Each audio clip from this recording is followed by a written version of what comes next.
France ও Morocco ম্যাচে কে জিতবে তা জানালো এআই। গতবারের ফাইনাল খেলা ফ্রান্সের বিপক্ষে মাঠে নামবে মরক্কো 10 তারিখ বাংলাদেশি সময় রাত 2টায়। এই ম্যাচে ফ্রান্স জিতবে নাকি মরক্কো জিতবে তা জানালো এআই। ফ্রান্সের হয়ে কে গোল করবে আর মরক্কোর হয়ে কে গোল করবে সেটা বলল এআই, এবং কত কত স্কোর হতে পারে সেটাও জানালো এআই। মরক্কো কি পারবে ফ্রান্সকে হারিয়ে প্রথমবারের মতো কোনো মুসলিম রাষ্ট্র সেমিফাইনালে খেলতে, নাকি গতবারের মতো এবারও ফ্রান্স মরক্কোকে হারিয়ে চলে যাবে সেমিফাইনালে? এর আগের বার 2022 বিশ্বকাপে মরক্কোকে হারিয়ে সেমিফাইনালে গেছিল মরক্কো। এবার কি তাহলে প্রতিশোধ নিতে পারবে মরক্কো? এবার বলবো ফ্রান্সের হয়ে কে গোল করবে। প্রথমে ফ্রান্সেরটাই বলি। ফ্রান্সের হয়ে গোল করার সম্ভাবনা 80% দেওয়া যায়।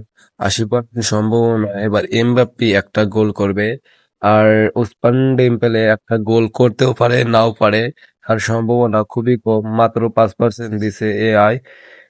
1-0 বা হতে পারে, বা এক এক হয়ে ড্রও হতে পারে। মরক্কোর হয়ে হাকিমি একটা গোল করতে পারে, এবং 1-1 সমান সমান হয়ে পেনাল্টিতে ফ্রান্স জিততে পারে, এবং ড্র হয়ে যে কোনো দলই জেতার সম্ভাবনা আছে।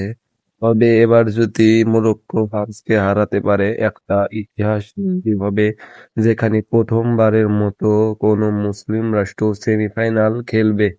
এআই জানিয়েছে ফ্রান্সের জেতার সম্ভাবনা 52% এবং মরক্কোর তার সম্ভাবনা 58%।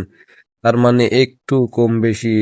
ফুটবলে এত তফাৎ, কম বেশি পার্থক্য হয়। ফুটবলে যে কোনো জিনিসই গড়তে পারে।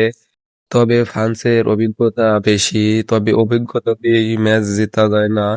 খেলার পারফরমেন্স বর্তমান মরক্কোরই ভালো, এবং ফ্রান্সের পারফরমেন্স তো অনেক ভালো। ফ্রান্সকে যদি মরক্কো হারাতে পারে তাহলে বলা যায় যে এবার মরক্কো বিশ্বকাপও জিততে পারে। তোমাদের জন্য অনেক কষ্ট করে অনেক সময় নিয়ে একটা ভিডিও বানাইতে, তোমরা ভিডিওটাই শুধু দেখো। একটা লাইক আর একটা সাবস্ক্রাইব করলে কি এমন ক্ষতি হয়? আশা করছি একটা লাইক আর একটা সাবস্ক্রাইব করে দিবা। তো আজকের মতো এখানেই। আশা করছি অন্য একটা ভিডিও নিয়ে আবার ফিরবো ফুটবলের, যে এর পরবর্তী ভিডিওটা হবে নিশ্চয়ই আর্জেন্টিনাকে নিয়ে।